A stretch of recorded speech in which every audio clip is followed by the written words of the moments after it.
Hi guys, just finished the swim there. Absolutely lovely in the water. Gonna check it out.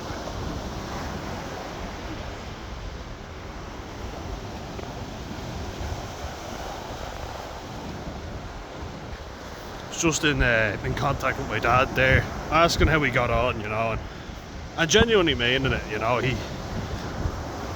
He respected my decision, and we haven't fallen out over it, and I'm really happy about that.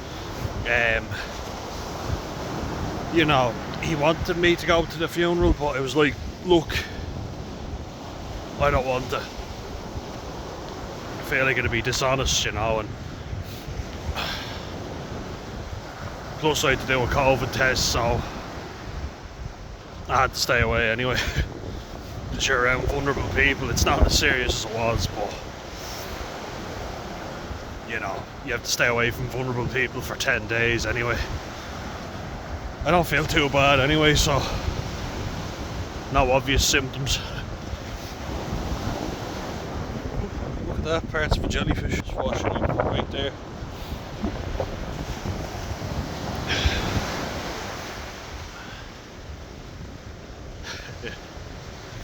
They're all washing up now. So yeah, that's the story there. Is that sea glass or is that a broken bottle of glass? It's broken glass, unfortunately. Hate when that happens. But when there's nothing bad happening, there's nothing really to report on, As they say, no news is good news. And how true that is, You appreciate boredom, because you can talk about it a lot when there's negativity happening. And it was tough. It was very tough getting over the fact that there was always a chance for a relationship with my granddad. He just never made an effort, and I'd hate to think that me and my dad would ever have a relationship like they had, And I don't think we will. I'd like to think we never will, because I do care about my dad, and I know he's had a really tough time. He didn't have an easy life, and I appreciate that. Some of his actions weren't great, but I can forgive, and I would like to think, I don't want to think about him dying, but I would like to think that when he does die, because we're all going to die at some point, I would like to think that me and my brother will be standing there genuinely upset, I'd be upset if he died tomorrow, I would. Please God, that he doesn't. Don't want to jinx it, because there's been a lot of death this year. I do love him, and I think we've got a better relationship than he ever had with my granddad, and where possible I would like to keep that going, I can't control how my brother views him, I can't control how my mum views him. I completely get why she feels the way she does. It's never easy when families break up,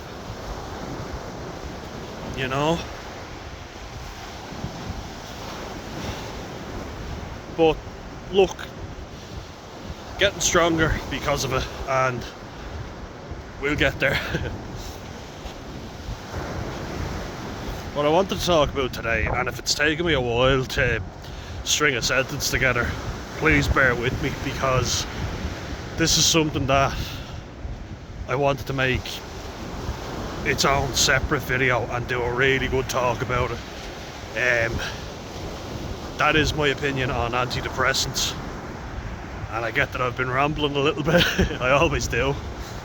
Paul from Adult with Autism, haven't given him a mention in a while, but really do like his channel, and if you're watching, Paul, anytime you want to do a collab, let me know. Love to do one with you, because I relate to a lot of what you talk about, even though we're different in a lot of ways, but I still understand your struggle, mate, trust me.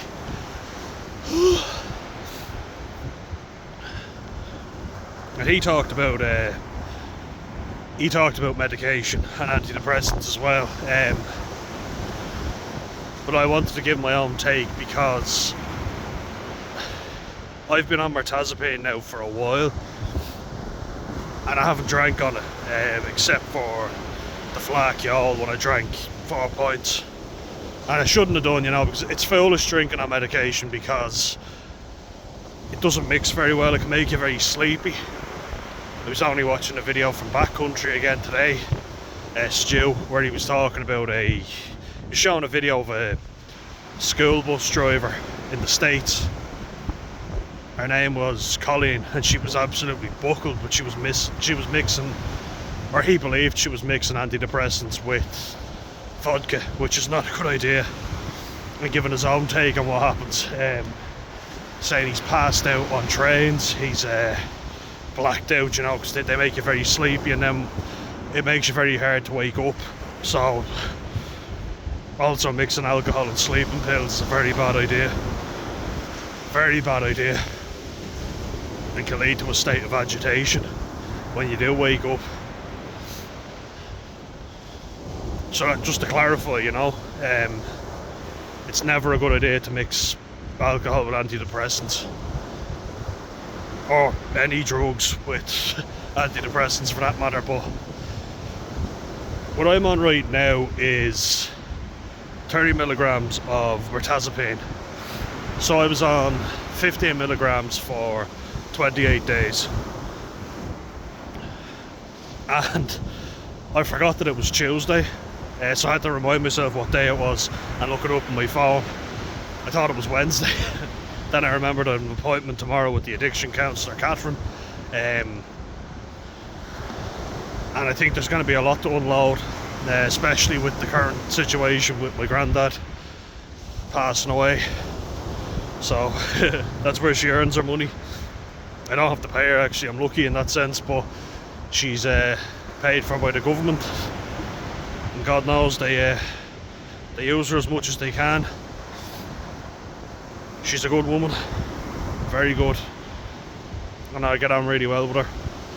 I'm very lucky to have her, you know, because without her I don't know where I'd be. And there has been dark times for sure, but having her help is really useful. But I have been on Mirtazapine now for 88 days, I believe, so just over 3 months, and I'm very tired in the mornings. There's no two ways about it. It takes me a while to wake up in the mornings. I've never been a particularly good morning person. Could have just said morning person, but I've never been good in the mornings. It was always hard to get me out of bed. I was usually late to school. I was late to school so often, in fact, that they used to joke and just say, we thought you'd be coming in any second now. And here you are. I showed up at least. Might have been late, but I got in. And I think antidepressants really make that worse, because I've been on, this is my 4th antidepressant medication now, SSRI that is. Started off in Prozac when I was 15, and yeah, I was naive, I was stupid, I didn't know what I was doing really, but I also, like, I'll take responsibility where I should. I drank on Prozac, but I don't think I appreciated the severity of the situation, and I don't think they explained what the medication would do. You know, I think there's a massive disconnect between medical staff and the patients that they treat, especially in mental illness. Like, I was 15, I was an anxious wreck of a child, and all the way up to my teens. And I've spoken about that very openly. Extremely anxious kid, you know, very fearful, very frightened, you know. Even in pleasant exchanges with people, I was a very anxious person. I don't even know how to really explain it, but when it's medically diagnosed anxiety, I think that's what it is, you know. Like, there's social anxiety disorder, SAD, appropriately named, where social interactions make you anxious, and that's fair enough, you know. But with me it was everything. I was always tense. I could feel the back of my neck getting extremely tight, you know. And it caused me pain. You know, I get muscle pain, I get cramps, I sweat a lot. I've always sweated more than anyone I ever knew, you know. I've always been very active, but I get very dry mouth, which is made worse by SSRI medication. That's why I always have water with me. I drink a lot of liquids, as has been noted by my friends. God knows how much I lose in my sweat, so gotta top it up. Maybe that's contributing to it, I don't know, but I was also told to watch my salt intake. You can never win. But I'm rambling again. The point I'm getting at is SSRI medication can make you more anxious. So you imagine being someone who's so anxious that they're getting lower back pain as a kid. They're getting, you know, really tight shoulder pain, neck pain, you know, muscle cramps. They can't sleep at night. But, you know, Prozac definitely helped with that. My mum said she was never so relieved in her life because I had never slept a full night through. I would always wake up groggy and agitated in the mornings because I really struggled to get to sleep. And then with Prozac, I slept properly for the first time. I used to get night terrors as well. Waking up in a state of panic, you know. Thought I'd been kidnapped a few times. It's just a very anxious kid. I even get annoyed at myself sometimes when I think, why am I so defective, you know, and that's what depression is. But Prozac made my anxiety worse, you know. And to be at that level already, you know, you're pretty bad. I don't know how I got through the shit that I did. I guess through toxic shame and guilt, I just did it, you know. Whatever maladaptive strategy I used, it worked, but it also made me very sick. Very sick. Keep getting flus and...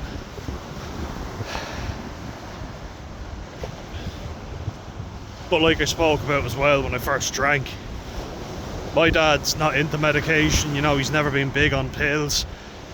And I think I kind of agree with him on that, you know. I see eye to eye with him definitely on medication. I don't think it's always helpful, but he doesn't really know much about it. He pretends to know about it, and he encouraged me to drink when I was only 15, which is not a good idea, but I think, you know, the cool dad letting me drink. I'm just gonna take, speaking of which, gotta take a sip. I swear there's not vodka in here, it's sparkling water, which apparently has some chemicals that are bad for you, but fucking look, it's water with bubbles. Just gotta sip on it because I'm getting dry mouth.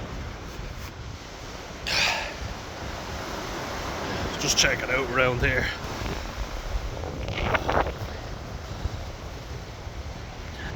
My dad will have a very arrogant answer like, oh, get off them, they're not good for you. You know, medication's terrible, don't listen to the doctors. Tell the doctors nothing. You know, very paranoid person, my dad, you know. He always keeps telling me, tell those doctors nothing, tell the psychiatrists nothing. You don't have this, you don't have that. When I told him I was diagnosed with depression, he said, you don't have depression, no, you're fine.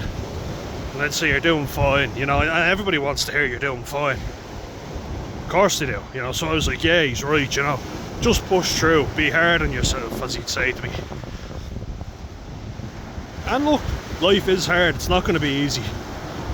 So I do get that, you know, and in a lot of things, yeah, you've got to push through, but when do you stop? You know, like I've spoken about, if I just push through college, if I just push through rugby training, you know, just push through school, at some point, you know, you're going to break. I've always been pushing through. And medication has made that more difficult. I had to break down. I had to say, no, enough is enough. So I tried the Prozac, drank on that because I noticed it was the first thing that made me feel less anxious. I started feeling like, oh my god, these pills are making me feel worse. You know, they also, as I mentioned before, messed with my libido. And I made a video on antidepressants before, but just to recap, it's gonna kind of go over stuff that I've talked about before, but it really messed with my libido, you know, your sex drive, if anyone doesn't know. And as a 15, 16-year-old, that's very embarrassing. I didn't know that because, you know, the fine print, the list as long as your fucking arm, not your dick. But I was at my wit's end to begin with, which is why I was taking these pills. My mum was at her wit's end with me because it was always a problem, you know. And I don't mean that to sound like it did, I just mean I had a lot of extra behavioural issues, and I don't know, as I get older I'm kind of thinking, did she struggle to accept that? Because I can imagine it's quite difficult for a parent when you just want your child to have a happy life and people are saying put him in a special school, you know, you're kind of, it'd be easy to get cruel with her and to get angry and say, oh, she should have and my life would have been a lot easier. But at the same time, I kind of get where she was coming from, because I'm kind of like, would they have just sent me off to a special school and that's me done, you know? Or you can get through the shit and then develop skills like I have now. Because I've seen people deteriorate, you know, that have autism and it's just been given into. They've been allowed to not try, you know, be selfish and to only think of their own needs. So some people, like Paul from Adult with Autism, he says that if he got diagnosed sooner, his life would have been a lot easier. And I'm not sure about that, because he has developed a lot of skills that, had he been told he'd autism, he may not have ever needed to develop, because it would have been sit in the corner here and don't bother anyone, you know? And kind of like, everything happens for a reason, you know? I think, oh, you know, if I'd just been given into or being allowed to be myself, maybe I never would have gone through all the pain and turmoil, but I'd probably be nothing, you know? Probably be sat in a corner, dribbling to myself, doped up on loads of medication. And what kind of a life is that? Being tolerated by everybody because I can't behave in public. So I had to change. And I worked incredibly hard to do that. But I've always struggled with my head, you know? I went from Prozac to sertraline, Zoloft, because I kept going back, you know. I would go off medication and then I would start drinking. And then I'd have a good period where I wouldn't be drinking, but you see, this is where I have an issue. I'm kind of thinking, if someone is getting invited out and they've never been invited out before and they're incredibly anxious, are you telling me you want to be the person sitting in the corner taking antidepressants? I don't think so. You know, and there were occasions where I wouldn't drink alcohol and I'd feel like I may as well have not bothered my arse going out, because I'm feeling more anxious on these pills. I can't socialise and people think I'm a bit of an oddball, or even if they don't, I feel like an oddball, and I already felt like one to begin with. So I went on sertraline, Zoloft. Ooh, look at the size of this sea glass. Ooh, this is deadly. Oh, lovely, look at that. Oh, that is cool. Deadly. Keeping that. 1 sec, please. Pocket that.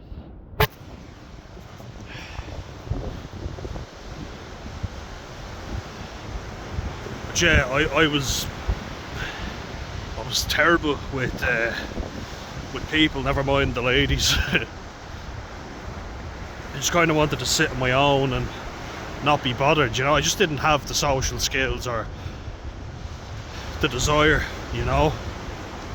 And autism is a developmental disease. I don't know what happened with my head there. But yeah, Zoloft worked, sertraline. My brother took it and he said it drove him haywire. I took it, I gained a good bit of weight, I must say. You know, I've fluctuated in weight quite a lot. I've always been someone who's been active, but I gained weight, you know, and I always was someone who had to exercise more than everybody else to stay lean, to stay in good shape. I would get out of breath more easily, you know. But because of my anxiety and my, what would you even call it, my mental illness, you're prone to reaching for stuff, and unfortunately stuff that would damage your health, like alcohol and cigarettes, because I was in an environment that just made me anxious all the time. You know, I could play rugby, I was good at it, but the socialising, all the name calling and games and everything, it'd make me incredibly anxious or getting embarrassed in the game. You know, like someone shouting you up. All these things are going through my head. It's a miracle I managed to perform as well as I did. I don't know how I fucking did it. But at a certain point you're kind of like, ooh, did I find more? I did. Kind of a bluey colour now. Oh, I like that. Yes, yes. Very nice. Oh, that is a lovely colour. Bit of a clear sort of blue.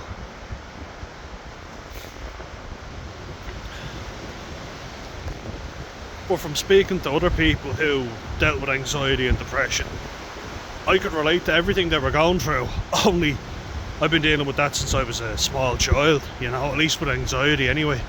The depression came later, whoop-de-doo. And it was crippling, you know, it was so crippling. I could barely leave the house, you know, I couldn't go to college some days because I was just so anxious. And I kept pushing and pushing because that's what everybody was saying I was doing so well with. Because I kept pushing. But enough is enough. And it was for me. Oh, thought that was a log there. It's the way that weird shape.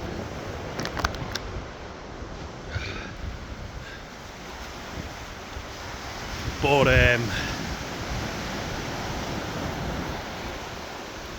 the thing that really,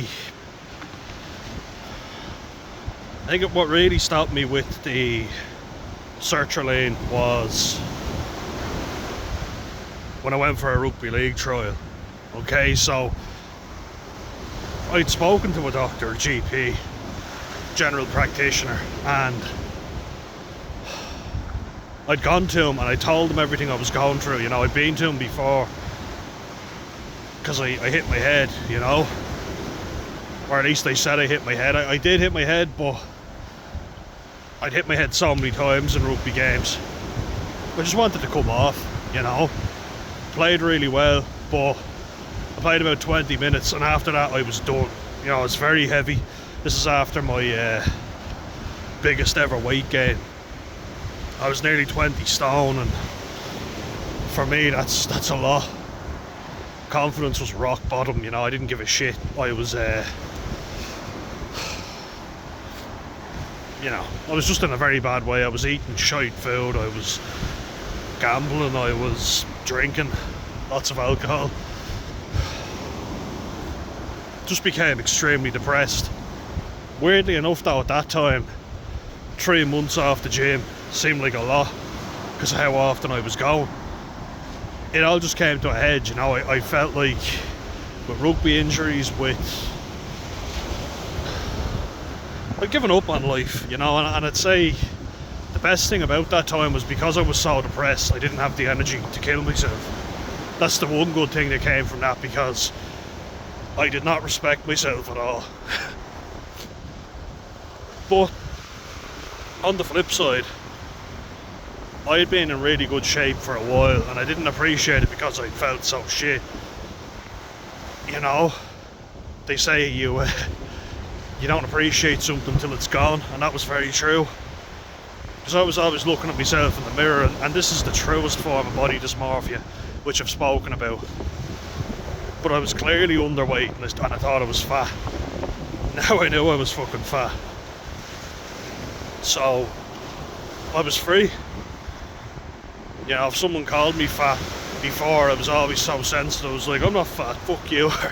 You know, asking family members, do you think I'm fat and all this stuff, kind of like a woman. Not to be disrespectful, but you know, it was the same reaction. You know, you couldn't say boo to me if you told me I looked fat. I'd get very upset. I was a very sensitive kid, you know.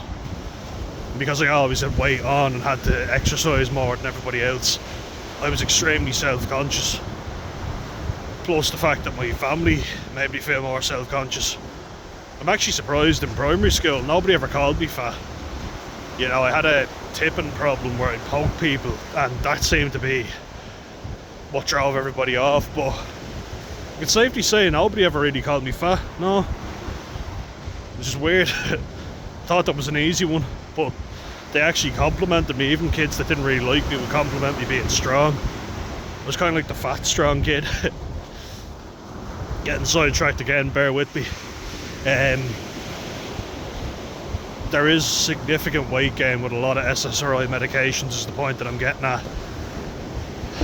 And it was weird for me, you know, because I never stepped off the carousel and I was always fit and I was always doing some sort of exercise. I kind of took it for granted. But that motivation had sunk, you know, gone really low. I just didn't have any anymore. Got a bad shoulder injury, couldn't lift weight in the gym. Got very depressed. Felt worthless because everything that I saw in myself, every bit of self-worth that I had, was how much I could lift in the gym, or, you know, all those stats that I had. So I went from being very skinny to gaining gym knowledge because I was starving myself. I wouldn't be naturally skinny at all, you know. On Prozac I got very skinny because I developed an eating disorder. I just wasn't eating enough, you know, and then I'd binge eat and I'd make myself sick, bulimia, you know. It's fucked up, it really is. Very unstable self-image. But we've more tests to do, lucky me.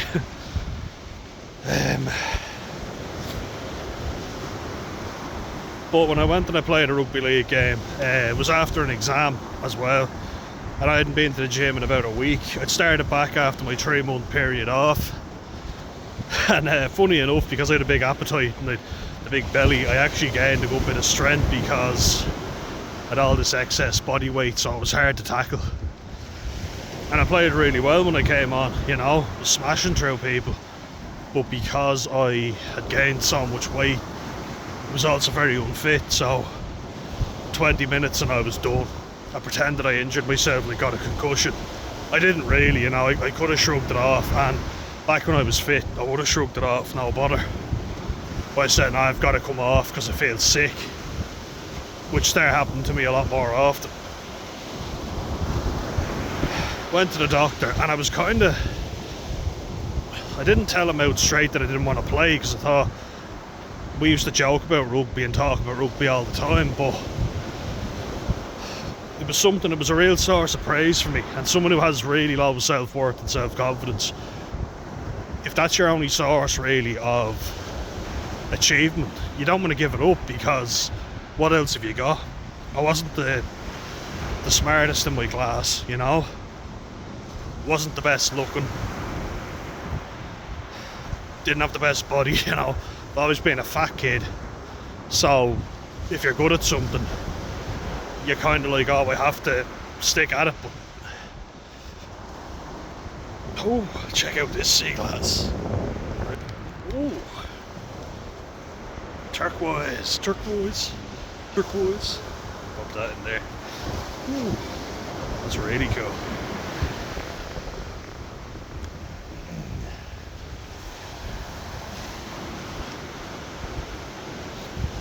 Doctors don't try to read between the lines, that's kind of my point, you know.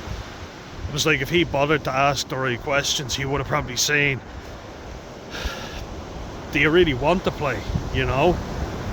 I spent so long trying to convince everybody that I loved rugby and I loved playing it, that I think I fooled myself. Which is mad. but I did. And I think, look, I can let the doctor off the hook for that one. Now, he's seen us since we were very little, so he kind of knows us, but I obviously played a very good performance. My mum said I was a very good actor because she wouldn't have known half the shit that I was going through. But I went to a physio. I had to go to a physio to get assessed, and he did a bit for my neck as well. He said that I had a pinched nerve in the left side of my body. I was put in a big tackle and really fucked me up, damaged the nerve in my shoulder, and that's when shit really hit the fan, you know. And like I say, I couldn't lift weight in the gym, so fell back into bad habits. I was always in the gym and exercising, so now I just kind of given up, lost all self-worth, but got signed off, then went, watched a few games, came back, you know, wasn't really taking it as seriously as I had done in the past. Played in the grand final, which you can get on YouTube, the grand final of 2019.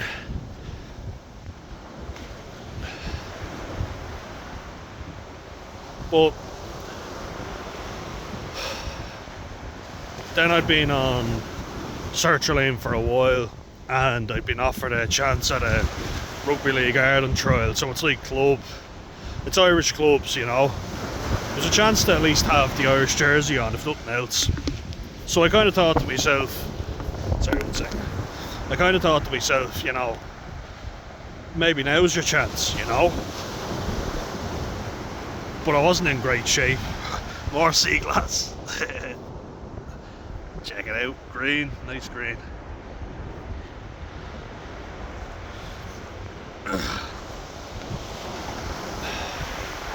Wasn't in great shape at all. It was after COVID times, so it wasn't particularly a great time for me, you know. I was on about 150 milligrams of sertraline at this point. I was staying with a few mates in Dublin and you know, having a laugh with them, having a good time. Wasn't drinking as well. I'd stayed off the drink at this point. Was actually doing quite well on that for once. But I'd like taking a proper look at myself and knowing myself.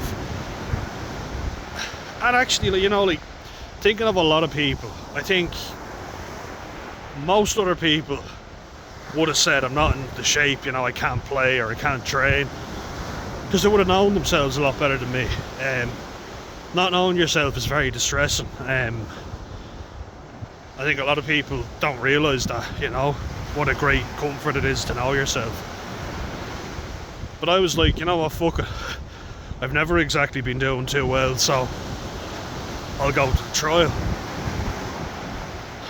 And from leading fitness tests, you know, like doing the best in them, I was now second last, you know, out of everybody. And that was really disheartening. And the coaches that were there, you know, they were tough enough lads from rival teams as well. So I thought they were going to be screaming at me and telling me I was shit. They actually weren't. They were congratulating me, you know, and these weren't lads who gave out compliments easily. So I kind of felt like, well done, you fucking pushed yourself. This is what I get at, you know.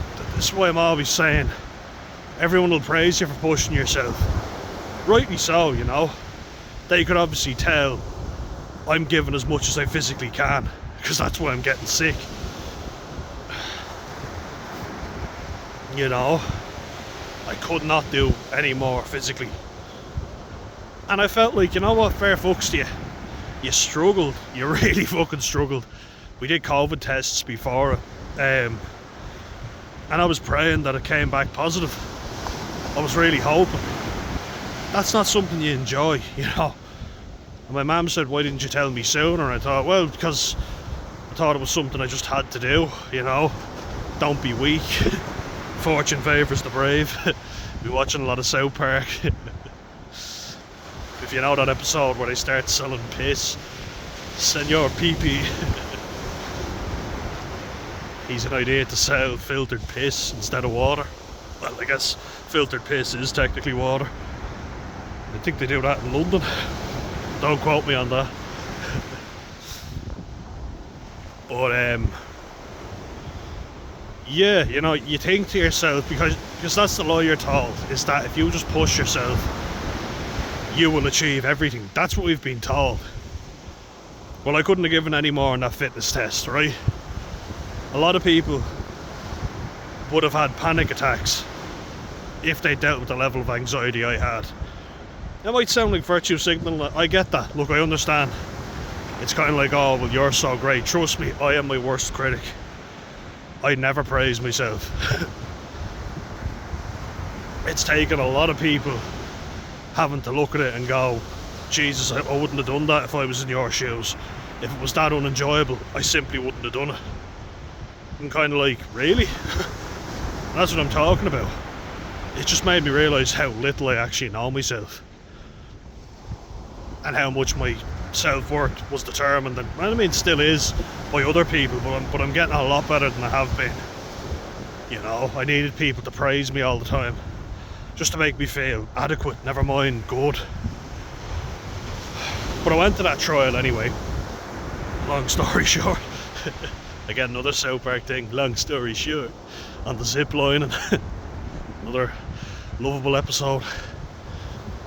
But I did that, finished up, and you know, held my head high, because I was kind of like, look, you got through it, you were anxious as fuck, you were hoping that the COVID test would come back positive, but you went, you trained with everybody, you did quite well, you know, there were high fives, pats on the back and everything. You got sick in the fitness test, so you pushed yourself as much as you physically could. You know, that's the thing, always work at your own pace. But then the next training came around, and it was Morton Stadium out in Santry, if anyone knows it. I was trekking in there from Leeson Street. It's not a million miles away by bus, you know, Dublin is a small place, really. You only realise that when you go abroad. But I went to the next training, doing a few handling drills, a few match drills, and I was kind of like, yeah, I'm starting to feel tired, you know, because a lot of antidepressants, as I've mentioned, give you dry mouth, but I found... Oh, is that more sea glass? I think. Yes, lovely. Recollection. Yay. But, as I was saying, memories all over the shop, so I'm just gonna, yeah, no, that's where I was. I start feeling tired, you know, I start getting really dry mouth. That's why I got this. And I was there saying to myself, I don't know how much more I've got in the tank, you know. I start thinking, fuck, you know, there's another hour and a half of this to go, and I'm nearly bollocksed already, you know, I'm nearly at my limit. And you know that there's smart play in rugby, so if you're knackered, you kind of just, you know, you hold back a little bit, you catch your second wind, and when you get that, great. But I noticed that wasn't happening, you know. My mouth got really dry. I was kind of gagging, you know, I couldn't breathe properly. This happened to me a couple of times in games, but I just got on with it. I puked, played on, or said I was injured and came off. Then I started doing a running drill. We had to do another fitness test that day, and I was like, I'm nearly fucked right now, you know. I knew there was no hope in hell of me doing the fitness test. You know, I would have to crawl over the line. You know, I was done. I was fucking done. And I felt embarrassed, you know. I was like, well, I can't fail the fitness test. At least last time I did it, you know. If I don't do it this time, I'll be so ashamed of myself. So I thought, you know what, I'll pretend I've gone over on my ankle, which I did. And the pitch had a few bumps in it, you know. There was a few holes in the pitch anyway. A couple of lads have rolled their ankles on it. So I pretended I stepped in the hole, and I damaged my ankle. And I couldn't run, so I went over. I was like, ah, fuck, you know, acting up. But I didn't stop, I kept running and I was hobbling along. You know, you don't want to go down too easily. And then I was like, oh, lads, I can't run on my ankle. And then I sat out the rest of the training. And they were like, well, let us know how you're getting on, because we need to know. And I was like, fair enough, yeah. And I was actually going to go to the next training. It was all the way out in Athboy. Bear in mind, I was living in Wexford at this point, and Athboy is North County Meath. It's like a 2.5 hour car trip each way. Because there's a lot of back roads as well to get to Athboy Rugby Club. I was working in a kitchen at the time, I just started. I was dying. I had it was either a summer cold or a really bad bit of hay fever, you know. Pollen count was very high, so it was probably hay fever. I just finished a shift in the hotel from 2 p.m. to about 1 or 2 a.m. and I was dying. And I was still going to go. You know, I was still fully committed to going to that trial. I was going up with an Aussie lad. I was going to meet him in Dublin, and then we were going to travel from Dublin all the way up. My mum said, you are physically exhausted. There's no way in hell you're making that trip. And I was like, oh, you know what, you're probably right. And I said, look, won't make it. I was fucked and I couldn't make it. And I wish that I had been, I mean, I know, and believe me, I get this, you know. People saying spread kindness and all this shite. Or be kind to yourself. And genuinely, it's a nice thing, but I do get that a lot of people take it out of context. But believe you me, believe you me, when it came down to it, I wish I had been somewhat kind to myself. Because I was just punishing myself, really was. I was dying. I was out of shape. I had loads of injuries and niggles that I was still trying to run off. I couldn't move. You know, I was in really bad shape. And I pushed myself as far as I could physically fucking go. Everybody likes to paint the fairy tale ending, but unfortunately that's not what I got. I had done everything I could, and it just burnt me out. It hadn't made me better. I was exhausted physically, mentally, and my mind was telling me yes, but then my body told me no, to reverse the song. Because my mind wouldn't give up, my body gave up on me, because it was telling me, we can't fucking do this. You've put us through enough, and that's it. No more. So I said, look, won't be able to make it, sorry lads, and I withdrew myself from the team. And I started thinking, my God, you know, that was your chance. But it wasn't really, you know, and I think there was enough signs in my life to tell me rugby is not for you, career-wise, because it takes too much out of you. And I see older lads now who've played all their life who are crippled because of it. And I think maybe it was a good sign. Maybe it's a good thing it stopped when it did. Just gotta turn around here.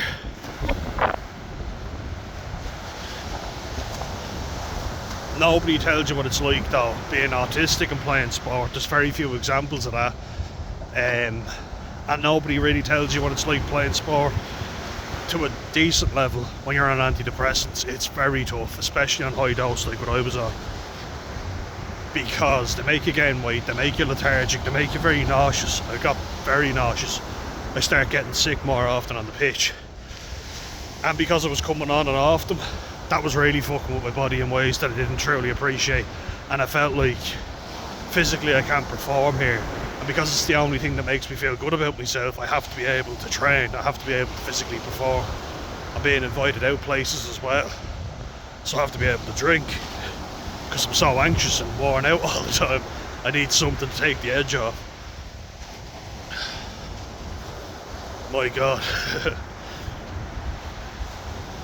So then after all that, you know, and debating everything and looking at, is there a cycle, you know, because there appears to be a cycle here of I get well, I do well, then I have irresponsible behaviour, I get in trouble, and I feel like shit, you know, get depressed, then I get well again, and then I come off my medication. Went to a GP, explained the cycle and everything that I'd noticed and my family had noticed as well. This was ages ago, I might say. But instead of listening to me, he just told me he didn't have the time. I ended up having an argument with him. Then he was like, okay, I understand. But then just prescribed me another antidepressant, Lexapro. Now, with that, it was kind of a mixed bag. I didn't feel like that was too bad. But I had enough energy to at least exercise and lift weights, but then I start getting drowsy, you know, I start getting a lot of gastrointestinal problems with Lexapro. That was the one thing I noticed, and headaches. So I worked in a chipper, or chippy if you're English. Them Germans bombed that chippy. Beans, you'll definitely know, you're from Hull. The northern chippy. We do gravy as well. I know you can't get it when you go up to London, but we do it in Ireland, so if you're ever in Ireland, we do gravy. But Lexapro for me, being in the chippy, and I've been in kitchens before, you know, for about 3 years I worked in kitchens all in all, and it's very hot, it's very energy sapping, but it can give you migraines because you're getting very badly dehydrated. Lexapro made that worse. I couldn't really tell if it was the Lexapro or if it was just the environment I was in, but I was getting really bad headaches. I'd get home at about 11, you know, half 10, 11 o'clock. You wouldn't be eating properly because, and a lot of people just kind of accepted this, you know. I used to even go on a break or insist on a break sometimes, but you also don't want to be the dickhead that's taking a break when nobody else is. I was picking at chips, you know, because I got to be on the fryers. And I also got to take home lots of free food with me because the boss was sound. You know, I always had in my head, just take whatever job you can get. Don't be picky, because not a lot of people would hire me, you know. Lots of people in Ireland in particular, I don't know if this is true everywhere, but there's a lot of nepotism that goes on here. So you work with a family friend or someone you know, and that makes it a lot more comfortable, I think, because you're going with people you know. My mum and dad didn't really know anybody, so me and my brother would go around with our CVs, curriculum vitae, or resume, if you're American. I know that much. You know, looking for jobs, and basically had to take what we could get. But a lot of my jobs weren't very conducive to my mental health, and unfortunately, I know that's the case for other people. It's easy to go, just change jobs. Not always very practical to do. Don't worry, I get you 100%.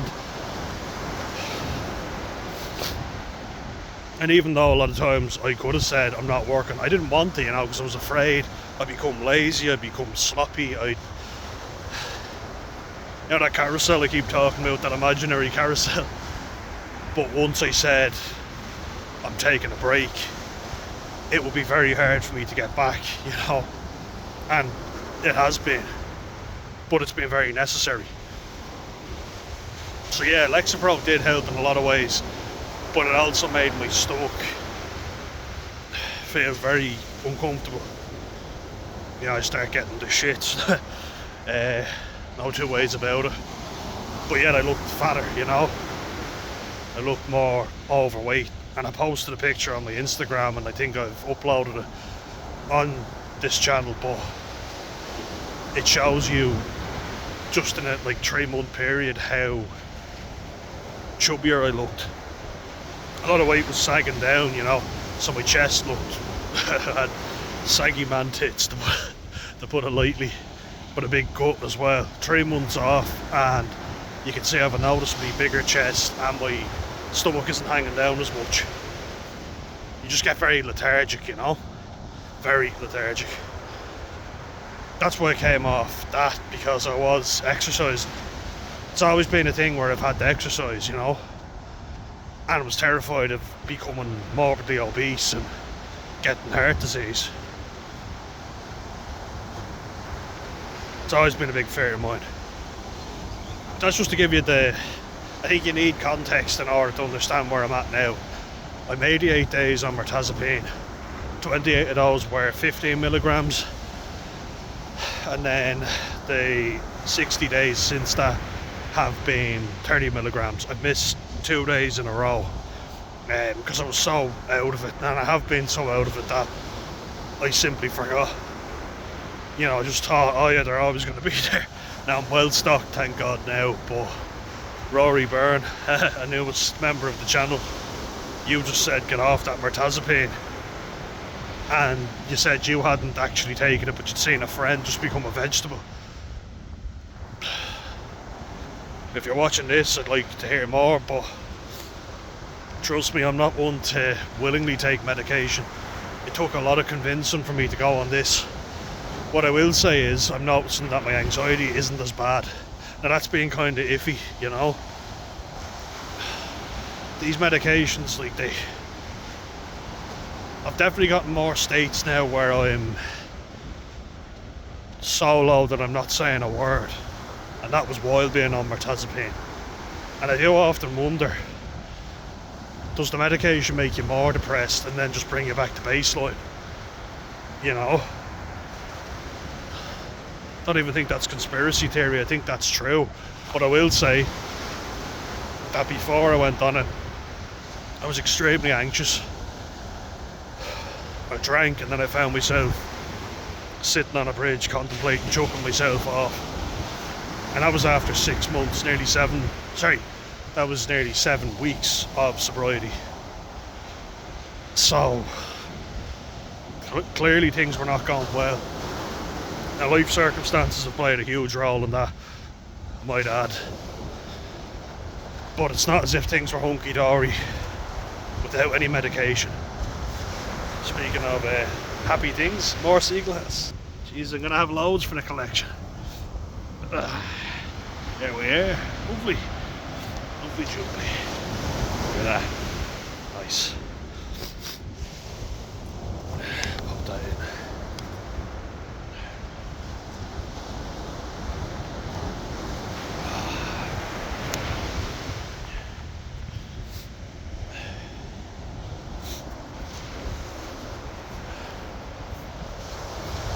So it's not as if things were good to begin with, you know, but I get where you're coming from, and I feel very spaced out now the last few days, I have to say, and I've been off alcohol a while now, you know, and I haven't had a drink since the 8th of August, so that my maths be good today. Yeah, the 8th of August, I'm just thinking. 3. Yeah. 23 and 16, so that's 39. 40 days. Almost. It'll be 40 days tomorrow. Because 30 days is... Yeah, anyway. Getting sidetracked. 21 days after in August. 31 days in August, yeah. Sounded great, man. 49. 23. Yeah. 23 and 16. That's 39. I've been cycling down to the beach almost every day, and you see that. Swimming, walking, so I'm clearly doing things that I can do in my lifestyle, which is very important, of course. You know, you have to do the necessary steps in your lifestyle or you're not going to get better. And I get that, and that's why I made the video most recently talking about that. I've also been given another drug called Provigil, or Provigil, I don't know how you pronounce it. Provogil, because I'm getting a lot of, I was going to say morning sickness for a second there. I'm not pregnant, I can confirm. Sometimes I've looked at, but more sea glass. Happy days. Been a good day for sea glass. I'm on 100 milligrams of Provigil now. Was also prescribed a medication for my stomach, Prezolol or something like that, or Eprizol, and one of the things I'm particularly concerned about, one of the things I'm particularly concerned about is being on multiple different medications to combat side effects from another medication, you know. It's something that I've always looked at with great anxiety, and it's the reason why I don't go on antidepressants very willingly.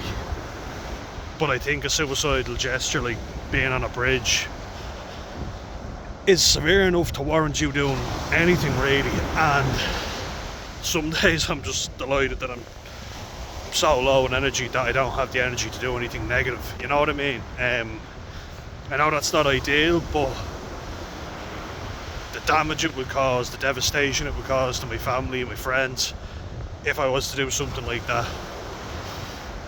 But Rory, believe me, I know where you're coming from. Trust me, I'm with you on that a lot, and I have been debating it myself, because symptoms I've been getting recently is I'm very spaced out. It's like a body and mind disconnect. I was driving today. I haven't driven in a couple of weeks because the medication I've been on, I was told if I feel drowsy not to drive. So I didn't. And I'm getting that old feeling again, you know, that nagging feeling of my progress, because I'm cycling a lot. I kind of have given weight to miss because I had a potential herniated disc, which I have to get looked at again. There's a lot going on. Doctor's orders to lay off the weights for a while because that pressure on the abdomen could cause it to rupture. The last thing I want is a fucking hernia now at my age, but I'm only young, you know. There's been a lot of health problems. To get a blood pressure monitor on because of my blood pressure, which obviously is triggered by stress and anxiety.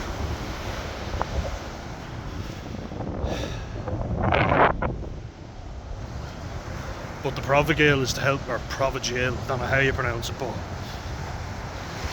I'm on 100 milligrams of that, and I'm only allowed to take 3 of them a week, and that's if I really need it, because the symptoms of my Mirtazapine are getting worse, you know, to the point where I can't work. I'm struggling at work. My job isn't too difficult, you know, I'll be honest. It can be difficult on Mondays when you've got the primary school kids because they're loud and they can be annoying. But look, it's nothing that I can't handle at the minute anyway. I do get quite spaced out, and I'm not in till after 1 PM in the afternoon, so it's plenty of time at least to get sleep in. I was up early today, and I feel groggy for it, you know. You know that feeling when you know you have to be up early, you don't sleep particularly well. Sometimes I'm kind of glad, because if I fall into a deep sleep, what happens is I haven't got the energy for the rest of the day. You know, I'm still waking up. Don't go to sleep, you don't have to wake up. I drove, I was fine, you know, did well enough. Happy enough with myself. Didn't crash, thank God. Took the Provigil, so it definitely helped me be more alert, you know. I was there thinking, well, I'm going to give it a try today. So I had to be up, had to drive. Definitely, if ever there was a day to try it, it was today. So I did. I'm also on another drug, clonidine, which my brother has said is pretty good. He tends to do a lot more what he's told by the doctor. He tends to be more obedient. I always said he was more headstrong, but that was in terms of, you know, knowing himself and I don't like this job, so I'm going to quit. That's kind of what he's more like. Me, I'd push through. But I tend to question doctors a hell of a lot more. You know, I don't trust them very easily because I kind of think that they're out to get me. I get very paranoid at times. Who's out to get me? So, believe me when I say it took a lot for me to start taking Mirtazapine. Now, there's a really good channel that I watch as well, and I always give a shout out to channels that I like. Taper Clinic, run by a guy called Joseph with Deering. He's an Australian doctor in the US, psychiatrist, board-certified psychiatrist. That's what he always says. His channel's called The Taper Clinic. He's a tan fellow with glasses and dark hair, just in case you don't know. But you can look up his qualifications, as I've done, just to make sure. You could say he's scaremongering sometimes, but I don't think he is. I think the point that he's making is, and I would 100% agree with this, be aware of what you're putting in your body and what the side effects are. You know, he does an awful lot of videos where he talks about benzodiazepines and the danger of coming off them. The withdrawals can be horrific, you know, you have to taper off them, hence the name Taper Clinic. He's also been addicted to Xanax himself, which is a benzodiazepine. So you need to know what you're doing, right? Just FYI, if you ever see diazepam, that is Valium, which my own grandmother, God rest her soul, was talking about her. That was believed to cause her dementia. Well, nobody ever said it, but I believe it caused it because it can happen. Prolonged use of benzodiazepines, such as Valium and Xanax, can cause dementia. It's been proven now, you know. So do be careful, you know. And that's the thing. I'm not aiming to get you off medication, or if you find it helps, by all means take it, but do be educated on what you're putting into your body. Mirtazapine, I have researched the fuck out of it, so I kind of know what it does, you know, for the most part. Nausea, dizziness, every antidepressant, the SSRI, selective serotonin reuptake inhibitor, that I've taken has caused drowsiness, dizziness, tiredness.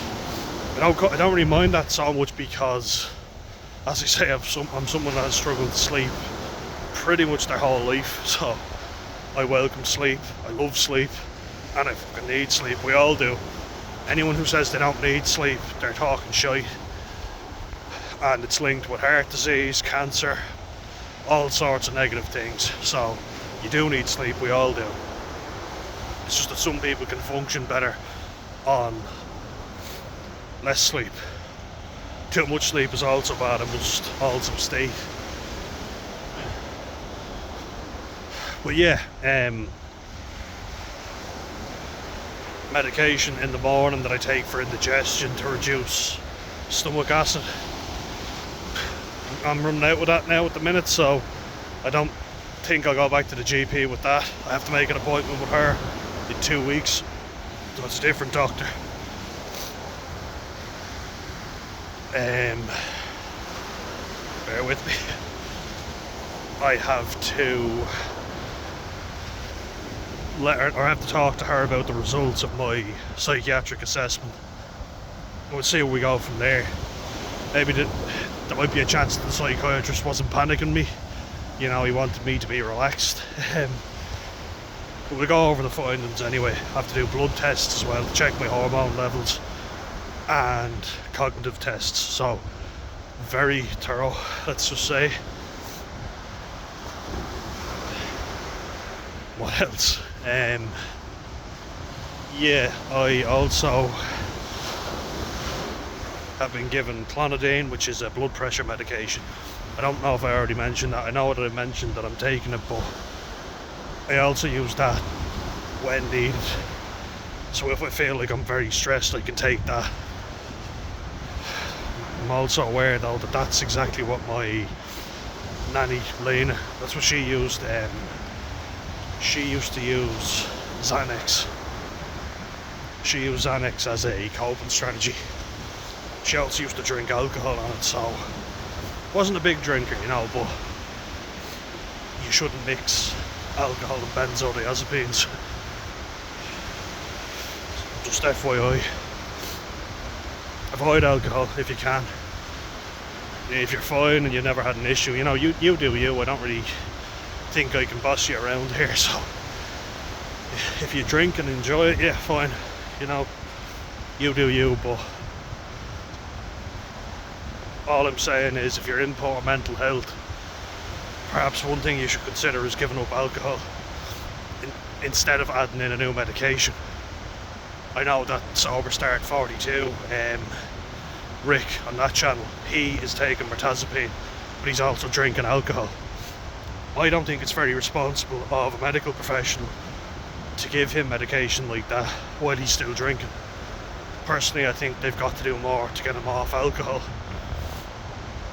because you could take too much antidepressants without alcohol and kill yourself. So if you mix antidepressants in with alcohol, your liver toxicity gets enormous, and then you end up killing yourself. You OD on it, you know. Some people do that unintentionally, you know. They just start mixing pills and they mix alcohol with it to see what will happen. When I was younger, I did that with Prozac. Just start taking more than I was supposed to. Wasn't intended on killing myself necessarily. I just wanted to see if it gave me more of a kick-ass high. I was told by people that if you mix antidepressant medication with alcohol, it makes the alcohol effect stronger. And I just wanted to get off my head. So that's what I did. Just know the risks. As you say, I'm on my 4th antidepressant medication, SSRI medication, and look, haven't drank in nearly 40 days. I'm staying active. I'm not suicidal, thank God. I'm making better decisions for me, you know. Like, not going to my granddad's funeral was a big one. I would have just gone because that would have been the thing you do. But I didn't want to, you know, I didn't feel that way towards him. I felt like I wouldn't be honest, so I didn't go. And that's fine, you know. And you do whatever works for you. And not that long ago, I was on a bridge contemplating choking myself off. I've had suicidal ideation since I was a young teenager. Even before that, you know, I've been very prone to depression. It runs in my family, unfortunately, and that's just something I have to deal with. You know, a lot of them relied on alcohol way too much, which, you know, just feeds into the other addiction. Alcohol makes you depressed, so you consume more alcohol, you're going to feel more depressed, you're going to be more anxious, and if you use the alcohol to make you feel less anxious, well, then it's a self-fulfilling prophecy. It really is. A lot of people are struggling nowadays, you know. It feels like it's never ending, and people from my generation are very much struggling, you know. It's difficult. You can say what you want, you can say they're all just weak, but know that you're not alone, I would say. There's a lot of people out there seriously struggling. It doesn't give me much peace of mind when it's all people use to reassure you. But it certainly lets you know you're not alone, at least. Nothing worse than feeling like nobody knows what you're going through. You know what I mean? You know, and I wish I'd given myself permission to not be well, you know. I was watching Roman Kemp, who I think is a really good lad, and he's Martin Kemp's son from Spandau Ballet. And I watched a bit of Celebrity Gogglebox UK. I like the relationship they have, you know, it's pretty good, and it seems pretty open as well, like they can talk to each other. They get on well, so you know, it's good to see it. Martin's already famous enough, keeping up with trends. But Roman Kemp was talking about losing a friend of his to suicide and being angry at him, you know, Joe, R.I.P. Joe.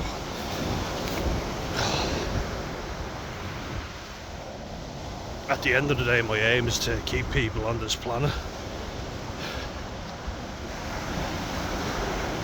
And I think everyone just gets you to push through. They keep forcing you to push through, you know, and just be strong, you know, tough it out, and it'll all get better. They don't know that. It's a lot of false promises, unfortunately. I'm living proof of that. and you're operating at suboptimal performance, you know. So you're more prone to not act correctly in situations. And why am I bringing that up? I'm bringing it up because, you know, a lot of guilt and shame will come from, you know, I should have done this in a certain situation. And someone that I watched today, another YouTube video, backed me up on that. When they were talking about shame, they just kept mentioning, I should have done this, I should have done that, and that's what shame is. And how many of us do that, you know? Well, it's very hard to do the optimal thing or the masculine thing, you know, to stand up for someone and, you know, stand your ground even. If you're depressed, you're more likely to get pushed around because you haven't got the energy to fight with people. That's the true form of it, you know. I often count my blessings that I had enough strength within me to stand my ground and not get taken advantage of when I was at my worst, because there were a lot of times where someone could have taken really significant advantage of me financially, and thankfully that has never happened. I'm very lucky, but it could have done. So get yourself right so that doesn't happen to you. I put myself in some very dodgy situations that could have ended a lot worse for me, you know. You will be better at dealing with those situations if you are compos mentis. Now, it says that people from my generation are worse off at dealing with conflict resolution. I think in general, look, I've been safe, I haven't been injured. There were certain situations where I could have got my head kicked in because I was getting confrontational and aggressive with people. It's not my style. Alcohol brings that out in me. You know, even the days when I wasn't necessarily aggressive drunk, but I was messy. I'd be trying to have a laugh and someone would get pissed off, and then I'd say, come on, just have a laugh. They'd get annoyed with me, I'd get annoyed back with them. I'd kind of mirror their own feelings, if that makes sense.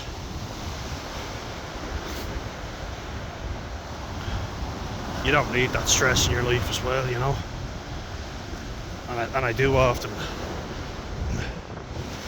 go back to gratitude, you know, because if I'm ever struggling or I feel like life isn't worth living and what's the fucking point and all that,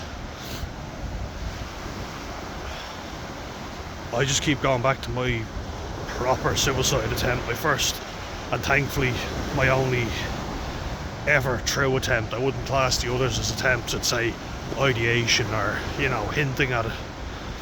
But when that night when I chose to throw myself out in front of a car, 24th of May 2020, that was a serious attempt. That was, I'm done, I can't handle this life anymore, I'm out, see yous.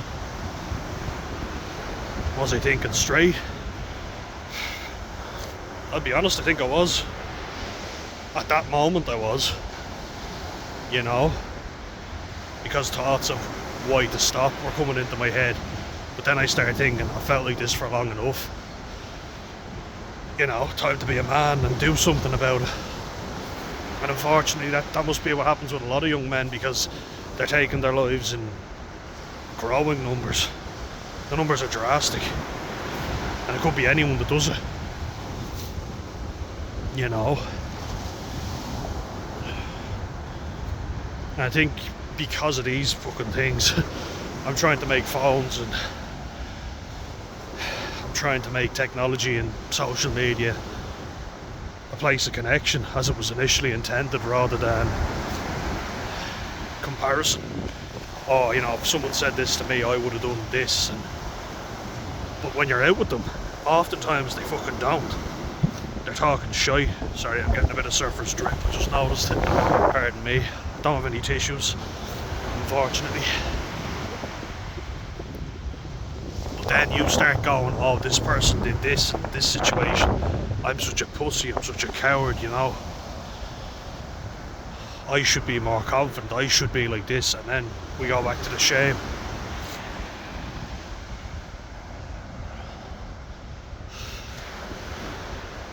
Perhaps you need to withdraw you know. Nobody ever encourages that, but it has helped me. Because the way I was living was pushing through. You end up forming very maladaptive strategies. Mirtazapine has helped me anyway because it's helped me sleep. And people will tell you, you know, you can't stay in bed all day. I would say the same, but if you need to sleep for 12 hours and you sleep for that 12 hours, good. Sometimes, you know, I have days where I need to catch up on sleep that I've missed throughout the whole week. I would recommend that highly, where possible, you know, within reason. Stop drinking alcohol if you are and you're depressed, because that's going to make it worse. And if you don't believe me, look at Sober Start 42. I wish Rick well, by the way, but he's fucking up his own progress by constantly drinking. Baby steps. You know, I'm someone who always thought I had to exercise extremely, you know. 10-kilometre run, you know, 20-kilometre cycle. Killing myself in the gym. As in, pushing myself really hard, not literally, but now a walk on the beach, a cycle, a swim. Connecting with nature, you know. I know that sounds cringy, and believe me, I know, but truly it's the best thing ever. It has helped me because I'm exercising, but I'm also out in nature. That's why I shared it with you guys, because I hope it helps you. But watching my videos, as much as I want you to, it's not the same as the real thing.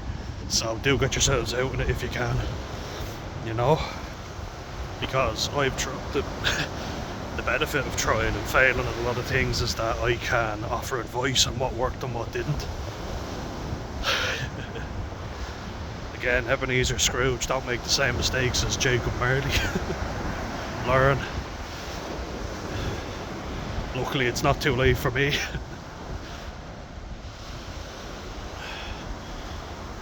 But like, I have made a lot of mistakes, but I've tried. Nobody can say I haven't tried. And what works for me the most is staying off alcohol, taking my antidepressants, going to therapy as well. I don't know, my mum and my brother are saying, with the money that I'm now getting from work, because I'm working again, yeah, I might start seeing a therapist. You know, there's an autism specialist, he's also a therapist, in Gorey in Wexford, so yeah, I might go and see him, you know. Might be good. I think it will be good. I don't know. Maybe. Are antidepressants the be all and end all? No. They come with a lot of unwanted side effects, for sure. But they help me sleep, at least, you know. My sleep goes to shit when I'm not on them. I get a lot done, but I'm getting a lot done still, you know. Like, I've started a job, you know. I'm driving. Never thought that'd be possible. Oh, not more sea glass, sorry. Yeah, romantic relationships aren't great, but at least I'm not on death's door. I'm finally accepting myself for me as well, you know. Like, I think having lived the life that I have so far, I've done a lot of the things I wanted to achieve. That might seem small to others, but I have done them. That lad's holiday last year was the one thing I wanted to take off the bucket list, and now it's done. So if you have things you want to take off the bucket list, get them done, you know. Do them, see how you feel. But I've been to loads of nightclubs as well. The big thing for me, I feared being on antidepressants because I knew I'd be in stressful environments. For me, some people don't get stressed in nightclubs or bars or whatever. Actually, in bars I don't really. I don't mind bars.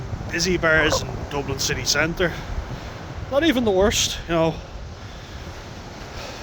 Bars are not the worst for me, I don't mind them. Pubs, bars, and that's probably where I'll stick. Restaurants as well, because I'll be having a meal, you know, I won't be going to get pissed. Nightclubs, no. I can't say enough. Do not go to nightclubs if you're not doing well mentally. The temptation to drink and take drugs is huge. It's massive, you know. And I've done all those things.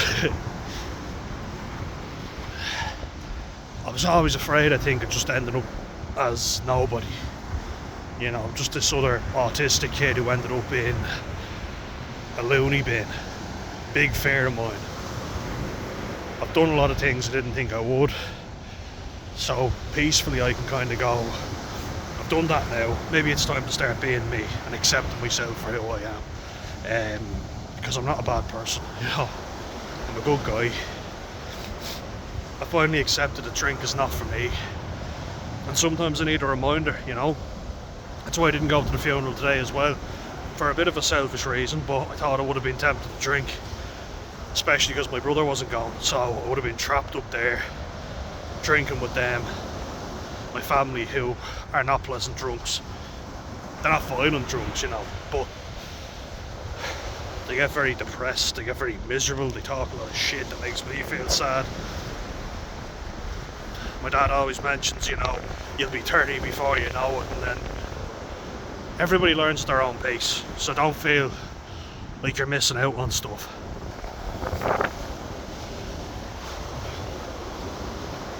I can rest assured knowing that I've dated people at least so far.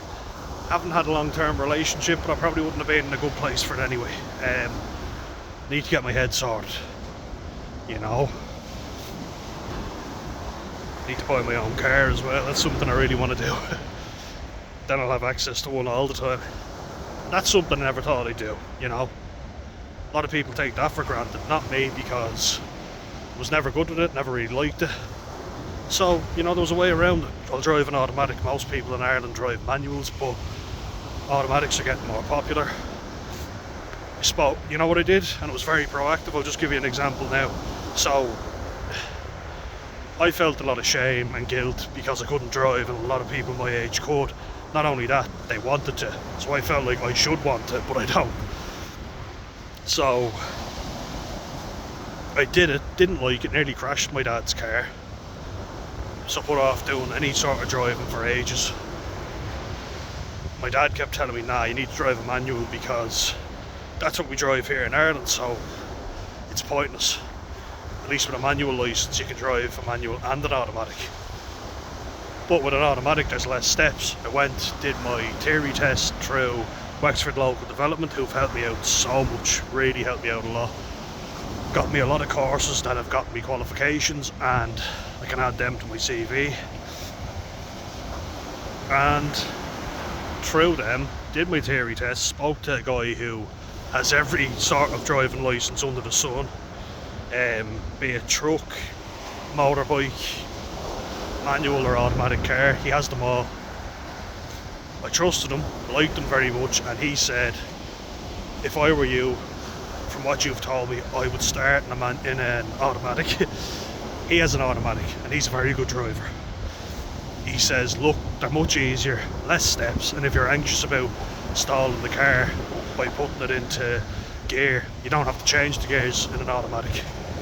You know, a lot less steps. So lo and behold, I listened to him, started doing my lessons, and now look at me, I'm flying it, or driving it at least. So there are ways around it, you know. I'm on the road. Am I the best driver in the world? No, but I just kind of settled for the fact that I'd never drive in my life. Now I am. You know? And the more capable and competent you seem, the more people are kind of going, oh, well, you should be driving, look at you. If I was to give in to myself and be more obvious with autism, people would probably say, ah, yeah, sure, isn't he great with his bus pass? And, you know, just people pitying you. I was always like, oh, I'd hate to be pitied, you know? And we have a saying in Ireland, we go, if someone is seriously disabled to a point where you can manipulate them easily, we say they're harmless. You know, Mary's harmless, or Dan, well, I'm not harmless, I'm fucking dangerous.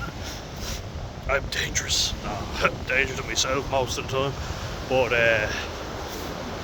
I think it's an insult, a big slag, you know, a big kick in the face of you're harmless, you know, so I don't even see it as a threat because you're just harmless. That's pitying someone to the nth degree, right?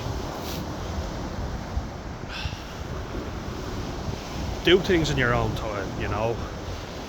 and listen to your gut instinct. If something causes you a great deal of stress all the time, I get nerves, you know, before a game, but I was literally coming up with ways to injure myself, you know, and there's a great video by Brezzy if you want to watch.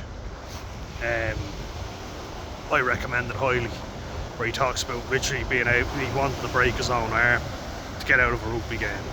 Never put yourself through that, it's not worth it, and I can tell you that from experience. That video really helped me go, I'm not alone, and I stopped. Finally, you know.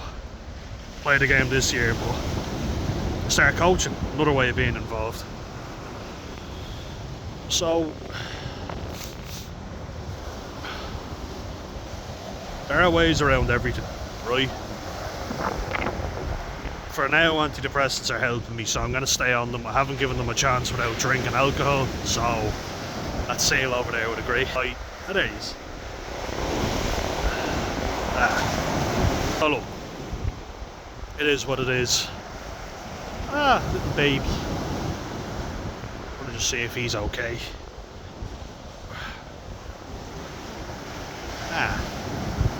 Hello. Let's check it out. Baby. Just want to make sure he gets into the sea okay. Really cute. Yeah, right there. Yeah. Hello. Hello. Ooh. Mommy's popping her head up. Oh yeah. Don't want to scare him, so just want to make sure he gets in okay. You alright, pal?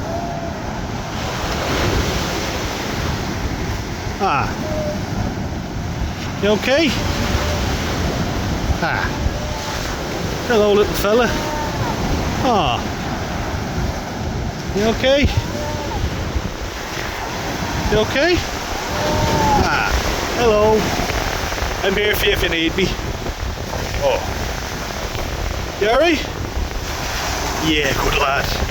You're a fighter anyway. Yeah, good lad. I believe in you. You okay? I just want to make sure you got in okay. Good fella. Good lad. You're flying it. Good boy. There we go. Good fella. Yeah, look at you go. Good chap. Now, he's in. There's Mammy seal. Where's Daddy? Good boy. I think that's a positive note to end on, guys. Cute little fella made it out. He's flying it now. Yeah, no, he's doing well. Good lad. Just obviously got a little nervous. Mammy and Daddy are there to help. So what a positive note to end the video on, guys. Just make sure he's okay. Seems to be. Yeah, there's Daddy. Oh, he's a big fella too. Just didn't want to scare the poor little fella. Want him to know I'm there to help. But yeah. Rory Byrne, I get your point about antidepressants, just to finish on it because that's what the video was about. But they're helping me for the time being, and I guess you have to weigh it up with risk to reward ratio. So far that's in my favour. Sorry, I'm getting really bad surface drip, so I'll end it in a second, but just checking the seals. They're all good. There's Mammy, baby's coming out.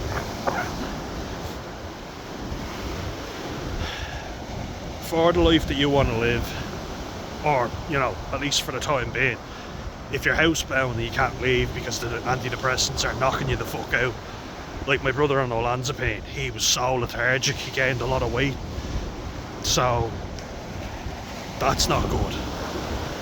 So I am very wary of antidepressants, but I'm able to still cycle, I'm able to get back to work, you know, I'm able to exercise pretty well, and the eating is something now that it has gone up a little bit. Yeah, my appetite has increased, but I'm exercising quite a bit, so I think it was a good idea to start a weight loss before going on Mirtazapine, because it's slowed down, but I haven't gained an awful lot of weight, so that's good. You know, because I have my blood pressure medication now as well, just if needs be. I've also cut down significantly on fizzy drinks. I still have a can of Coke, you know, or Lucozade, especially because I've had a cold the last few weeks and possible COVID. But I'm doing well, I'm exercising, I'm taking my antidepressants, staying off alcohol, which is the main thing. There's some really good alcohol-free beers which I recommend. Erdinger, one of my favourites, Heineken Zero and Guinness Zero. One step at a time, guys. I know it's been a longer video than I was planning, but I think it's important, you know, especially in a tough time, you know, and it has been a tough time.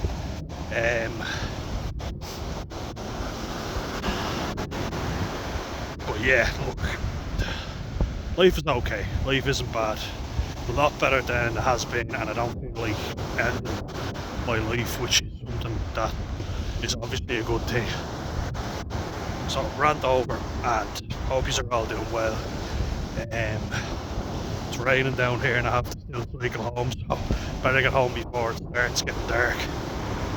So talk to you later, guys. Hope you are all well, and hope the little guy's out there now. Yeah, seems like he is. Yeah, he's doing well. Thank God. Alright, see you guys.